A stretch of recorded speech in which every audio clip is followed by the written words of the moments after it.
La guerra en Ucrania nos ha regresado como posibilidad el uso de las bombas nucleares. El escenario es tan escalofriante que nos cuesta siquiera pensarlo. ¿Qué escenario teórico podría ayudarnos? Ninguno, porque las conclusiones son apocalípticas. Quizá pueda ayudarnos a mirar en la historia y saber qué cuento de terror empezó un 22 de octubre de 1962. It shall be the policy of this nation to regard any nuclear missile launched from Cuba against any nation in the Western Hemisphere as an attack by the Soviet Union on the United States. 22 de octubre de 1962, el presidente John Fitzgerald Kennedy se dirige por radio y televisión al pueblo americano para informar sobre el peligro de las operaciones del ejército soviético en la isla de Cuba. Fotografías tomadas por aviones U-2 del Servicio de Inteligencia de Estados Unidos habían revelado la presencia de 8 lanzaderas y 16 misiles de medio alcance. Aquel mensaje dio paso a 13 días de tensión en los que cualquier error de cálculo hubiera podido provocar una guerra nuclear. Una situación a la que hemos regresado, aunque ahora con los roles invertidos. En aquel entonces era la Unión Soviética quien pretendía instalar misiles nucleares a solo 90 millas de la costa americana. Hoy es la OTAN quien está a las puertas de Moscú. Teniendo la razón geopolítica, Putin se equivocó criminalmente invadiendo Ucrania. Кто позволяет себе такие заявления в отношении России. Хочу напомнить, что наша страна также располагает различными средствами поражения, а по отдельным компонентам и более современными, чем у стран НАТО. La solución en la crisis de los misiles fue dar un paso atrás y establecer una línea telefónica directa, el famoso teléfono rojo entre el Kremlin y la Casa Blanca. Hoy es todo lo contrario. Políticos y medios de comunicación occidentales hablan de la guerra nuclear como si fuera un videojuego y no paran de echar más leña al fuego, llamando chantajista a Putin por decir lo mismo que dijo Kennedy en 1962. Un presidente que, para asegurarse de la eliminación de los misiles, anunció que no se arrugaría ante la guerra nuclear mundial. Es aleccionador leer un extracto del discurso que el presidente americano tenía preparado en caso de haber tenido que dar la orden de atacar a Cuba. Un discurso que fue desclasificado en 2012, con motivo del 50 aniversario de la crisis de los misiles. Mis compatriotas estadounidenses, con el corazón apesadumbrado y en necesario cumplimiento de mi juramento en el cargo, he ordenado, y la Fuerza Aérea de los Estados Unidos ya ha llevado a cabo, operaciones militares con armas convencionales únicamente para eliminar una importante acumulación de armas nucleares del suelo de Cuba. Kennedy habla en este discurso de operaciones militares. ¿Nos suena de algo? Lo mismo que Putin en febrero cuando se refería a una operación especial militar para la desmilitarización y desnazificación de Ucrania. Ya. Eufemismos parecidos para crisis similares. Мною принято решение о проведении специальной военной операции. Hoy el MAD, Mutually Assured Destruction, y que también significa tonto o loco en inglés, vuelve a representar un riesgo real. La diferencia es que el mundo actual parece estar en otras cosas. La Unión Europea R que R con sus amenazas y sanciones, más preocupada de la economía, de servir a los Estados Unidos, de la vieja geopolítica, de cualquier cosa antes que de la paz. La OTAN y Estados Unidos alimentando el fuego de la guerra, enviando cada vez más y más armas. Armas, por cierto, cada vez más sofisticadas y destructivas. Quizá, a diferencia de lo que se pensó al comienzo del conflicto, Ucrania puede ganar la guerra, pero la pregunta verdadera es, ¿puede perder la Rusia? Los medios de comunicación, en el mismo juego que cuando propagaron que había armas de destrucción masiva en Irak, siguen haciendo una caricatura de Putin como si fuera un pobre loco denostado en su propio país, a punto de ser derrocado y sustituido por alguien más amable con Occidente. ¿Qué está pasando? ¿Acaso no somos conscientes del peligro? ¿Por qué no entablar negociaciones como en 1962? ¿Nos hemos vuelto realmente todos locos?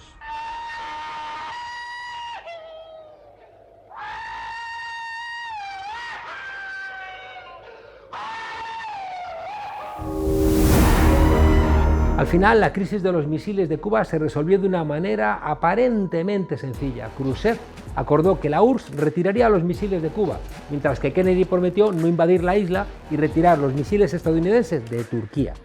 Los presidentes reconocieron que habían llegado a un peligroso callejón sin salida. Es lo que tienen las carreras de gallos. ¿Por qué no sucede esto en Ucrania?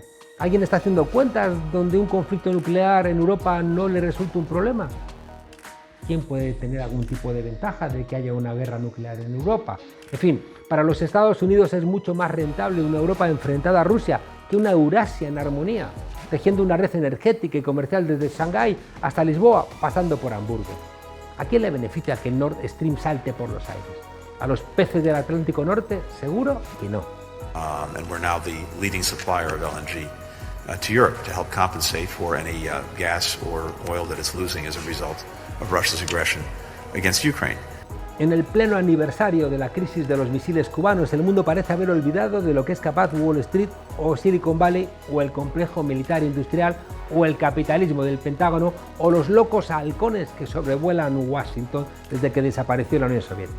Y ya hemos olvidado aquella explosión del Maine que sirvió como pretexto para declarar la guerra a España y al final quedarse Estados Unidos con Cuba, Puerto Rico y Filipinas.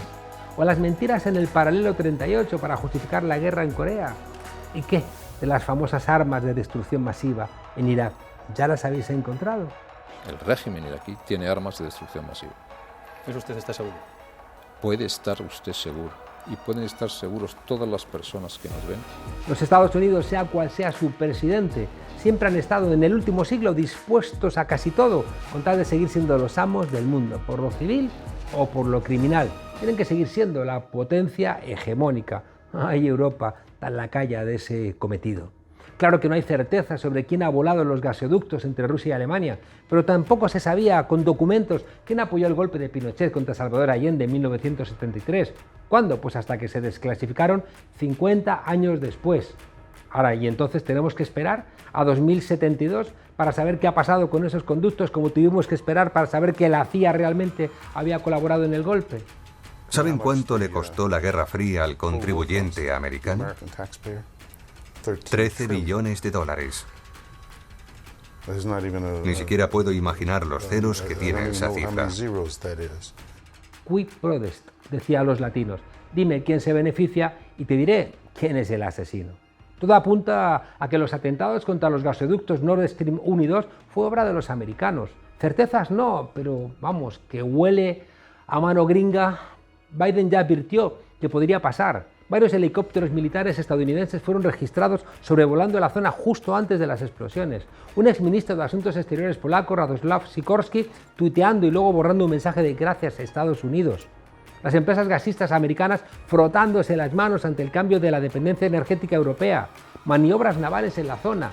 Se pone con antelación después de las explosiones el gasoducto polaco. Demasiadas coincidencias. People say, well, the Europeans will run out of energy. Well, the Russians will run out of cash before the Europeans run out of energy.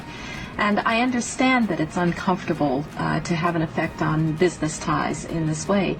But this is one of the few instruments that we have. Over the long run, you simply want to change the structure of energy dependence.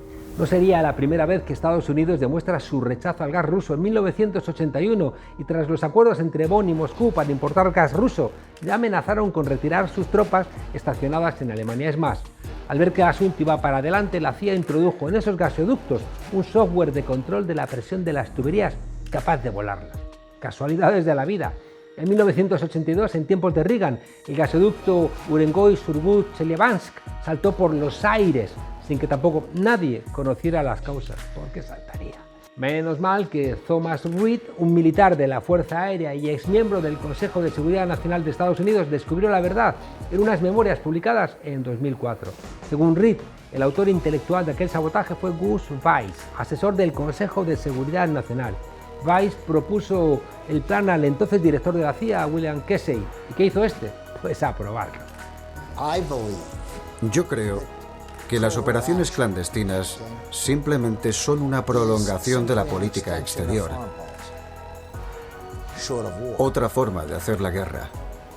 En Nicaragua saben muy bien de lo que estoy hablando. Hace 39 años, el 11 de octubre de 1983, los norteamericanos, a través de un grupo antisandinista, hicieron explotar en el puerto de Corinto 5 tanques de petróleo, 12 millones de litros que contenían gran parte de las reservas de petróleo del país.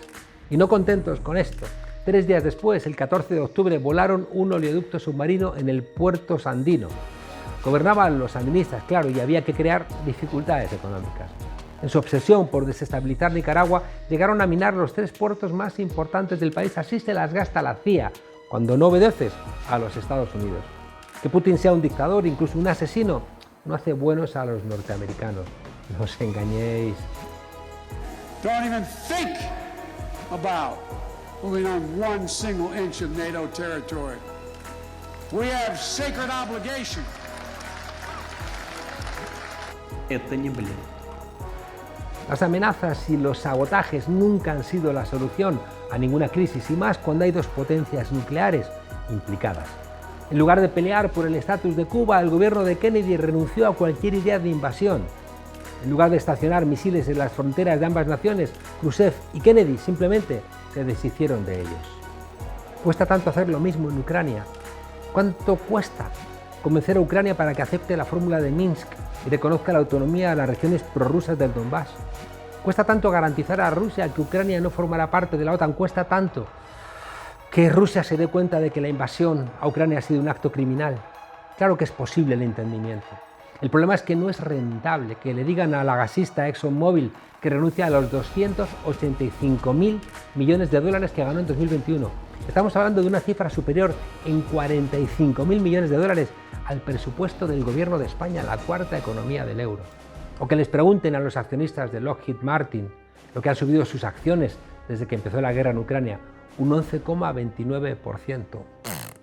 Si permitimos que entren misiles nucleares en un país satélite soviético de nuestro hemisferio, las consecuencias diplomáticas podrían ser atroces, impensables. Entre el 14 y el 28 de octubre de aquel 1962, el planeta estuvo al borde de la catástrofe nuclear. Una situación casi idéntica a la actual que habría que resolver de la misma manera, sin condicionamientos ni prejuicios ideológicos, sin dejarse influir por lobbies armamentísticos o económicos, con la mente abierta y buscando el mal menor, sin pensar con el vientre ni dejarnos enturbiar el entendimiento con la propaganda televisiva. En los momentos cruciales es cuando la cabeza debe estar más fría. No se trata, por supuesto, de repartir culpas. Putin no tenía ningún derecho a invadir Ucrania. Pero cuidado, los dirigentes de Ucrania no debían haber hecho el juego a la OTAN. Estamos hablando de un problema que arrastramos desde cuando menos 2014. Y repito, no se trata de buscar equidistancias, sino de frenar la escalada, porque una barbaridad de uno va a responder el otro con otra barbaridad. Y en el límite de esa suma de barbaridades, de esa escalada, está el uso de armas nucleares. Repito, estamos todos realmente locos. Que griten cuando decimos estas cosas los mismos que gritaron a favor de la guerra de Irak o del bombardeo de Libia. Eso es comprensible, incluyendo el 100% de los medios de comunicación que presentan a Ucrania como una democracia perfecta y quieren dinamitar como sea a Rusia. Que griten los que están ignorando las bombas israelíes que caen sobre Gaza, pero que alguien en Europa recobre la sensatez. Guerra, muerte, destrucción, caos medioambiental, refugiados, confrontación, inflación, desabastecimiento. Es que no hay ningún adulto en la habitación. Alguien que piense de una forma inteligente y generosa en el bien común de la humanidad. El problema es que ni Biden es Kennedy, ni Putin es Khrushchev, ni la opinión pública de 2022 parece que sea la de 1962.